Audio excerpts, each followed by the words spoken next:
Hi everyone, Sandman here. This video is brought to you by a donation from Morpheus and Cara Mgtow, the authors of something called The Fundamental Principles of Philosophy Mgtow 3.0, where they're trying to clearly define the third phase of Mgtow philosophy.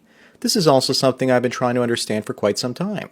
From my understanding, Mgtow 1.0 was blue pill MRA philosophy in disguise, and possibly a temporary marriage strike for some men in the early 2000s, up until things finally improved. But they didn't improve, so Mgtow 2.0 saw that women were getting pickier and pickier, and that for most guys in the dating and relationship market, the quality of women had gone way down. So guys decided to avoid marriage and cohabitation permanently, but were generally still open to short-term flings. Some were even okay using surrogacy for having children. Both of these philosophies, I believe, happened after the collapse of the demographic pyramid, where there were less and less people being born. Since women tend to date men for the most part, either their own age or older, that means that by default, if their generation is smaller than the previous one, the smaller number of less established younger guys are going to get priced out of the dating and marriage market. This happens because the older guys have assets and can provide resources to a woman to start a family and offer her a sweet divorce settlement at some point later. So Mgtow 3.0 would need to be defined from the experience of the younger half of the millennials and the older half of the Zoomers. They find themselves in a breast desert with no nipples to zipple. Hence why we're seeing the rise of the black pill philosophy, which we might as well define as Mgtow version 3.0. Mgtow 1.0 was men going their own way temporarily because of men being treated unfairly and fourth wave feminism starting to ruin women. Mgtow 2.0 was men going their own way permanently because while most guys in the 2000s and early 2010s could get a woman, the quality was dropping off because that demographic pyramid was in the process of disintegrating. Mgtow 3.0 is men being sent their own way without their consent or choice, hence why they're called incels. All three of these trends are tied to shifting demographics. All three of these things organize themselves organically. So Morpheus trying to define something by force will not work, because it has to come from the grassroots. I'll discuss more in a moment, but let me first tell everyone about today's sponsor, Okay to Be Cliche. This website has Flintstone-inspired mugs as well as Manosphere merch like Alpha's Lay and Beta Pays, or I Get Around where we see a Stone Age baby daddy going his own way. There are over a dozen designs to choose from like this one with the female incel, with a forced chastity belt. If you're thinking of getting married, yabba dabba don't. But if you're thinking of getting one of these for your office desk to piss off Betty the office thought, then yabba dabba do. Sponsor link is down below. Anyways, now back to the piñata made to look like a man being beaten by a Brazilian feminist's Clown World show. Morpheus, you say that one of the fundamental problems with Mgtow philosophy is that many guys were in it for attention or looking for economic profit. So this meant there was a lot of misinformation out there. You're correct, but after YouTube demonetized most channels and throttled them down, this problem seems to have solved itself. The goal of your manifesto is to provide more accuracy about the philosophy and create something that stands the test of time. But I don't think you can actually do that as demographics are always shifting. Plus, from what I've read, it sounds like most of the manifesto is about clearing up things from the past instead of presenting new information that would be as groundbreaking as the marriage strike in the year 2000, or men walking away from relationships and marriage permanently in 2010. I think that in 2020 in the West, as I've mentioned, it's women that have sent men packing. Maybe in the Latin-speaking world, the demographic collapse isn't as bad yet. I think you're 7 or 8 years behind us and therefore haven't seen the rampant growth in incels there yet. But in 2014, that was the year that the birth rate in Central and Latin America as a whole started dropping below replacement. That also includes the Caribbean. North America hit a below replacement fertility level back in 1973. I think that black pill philosophy is spreading because of women's high standards and their willingness to share the top men instead of settling down for simp scraps. I started realizing this a few years ago, and even Stardust, who you mentioned in your manifesto, has been making tons of black pill videos over the last 6 months. Morpheus, you're trying to define Mgtow version 2.0, which is a philosophy that is increasingly becoming outdated and irrelevant and trying to revamp it with new information and ideas. But I don't see you doing much except rehashing the old stuff. The question I have for you is, where's the burrito? In North America, we had an old television commercial where an old woman looks at a hamburger and says, "Where's the beef?" implying that the burger she saw had no substance to it. A new philosophy needs new ideas. The closest I've seen to Mgtow 3.0 is what is being said in the black pill incel community. and has become popular and growing because of demographics replacing the available number of women for an increasing number of men. In the ice hockey mating game of life, the male team has too many testicles on the ice, it seems. The destruction of the traditional population pyramid over the last 40 to 50 years has created a sausage fest of epic proportions for women. But all they seem to be doing is roasting the little weenies while trying to take a bite out of the bigger ones. As for the meat of your manifesto, you say that every MGTOW must do 7 things, including being healthy and individualistic, putting one's interests above romance. Number 2, not seeking out female validation or affection except for female relatives. Number 3, condemn all types of violence. Number 4, to be empathetic to the plight of other men and help out others with regards to ethnicity and socioeconomic status. Number 5, look after your assets. Number 6, don't feed gynocentrism by not giving women likes on social media, or by buying products from companies like Gillette that peddle woke gender ideology and not vote for political parties that are against men. Finally, number 7, not to take action that undermines your personal freedom. Myself and many other MGTOWs have been doing those things for years now. I haven't been romantically involved in 5 years. Up until a year ago, I still seeked out female validation, but I stopped because I now found it annoying.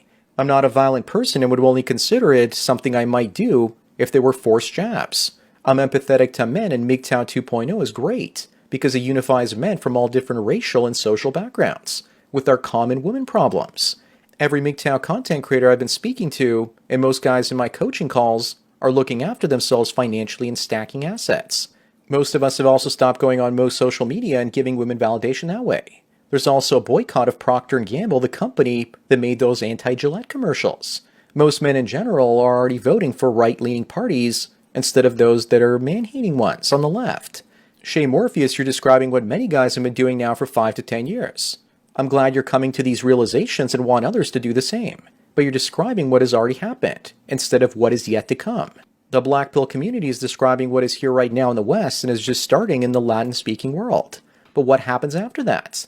I predicted back in 2014 that MGTOW channels in the future would be entertainment-based, and that happened in 2017 and 18. So where do I see MGTOW in 5 years or 10 years?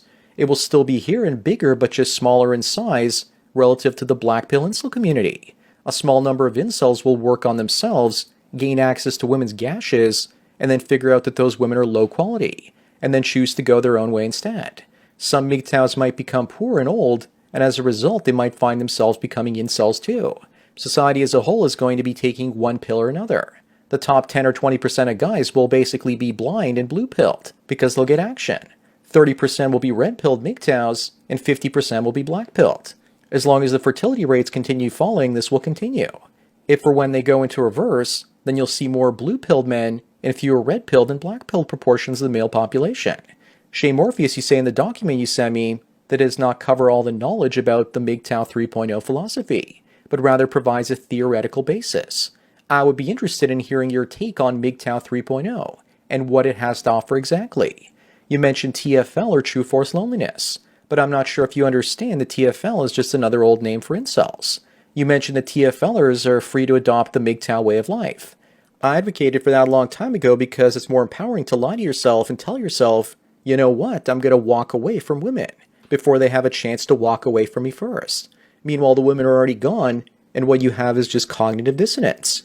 In this case, for guys, isn't a pleasant lie better than a bitter incel truth? I now believe that the only way to rebalance the situation is either to return to a more traditional population pyramid, and in doing so rebalance the number of women and men that are available, creating a situation where men are once again scarce.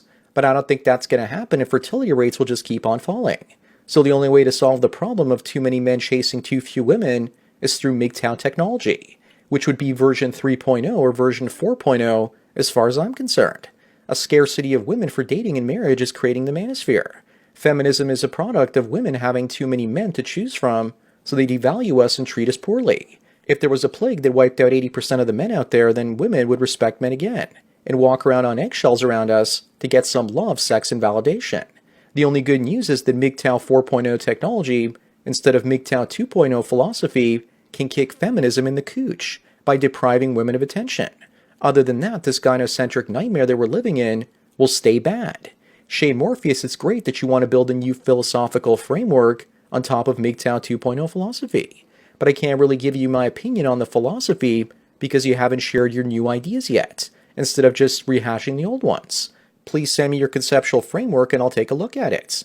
Maybe Cara Mgtow 3.0 has some of these ideas, but I can't understand his channel because I don't speak Spanglish. So maybe get someone to create a video explaining Mgtow 3.0 in English to get the ball rolling.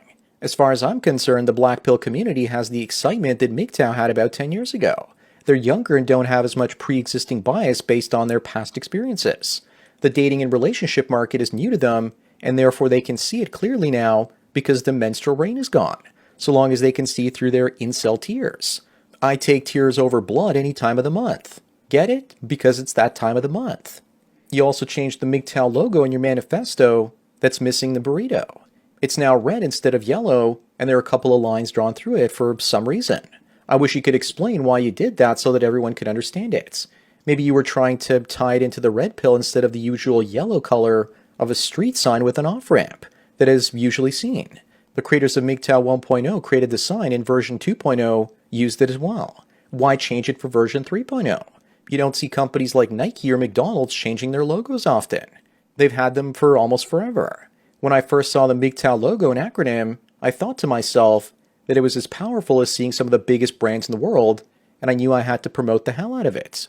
Even YouTube recognized the power of the brand and just decided to demonetize it completely. A symbol is a powerful thing. So why are you messing with a symbol unless you have something even more powerful to add to it?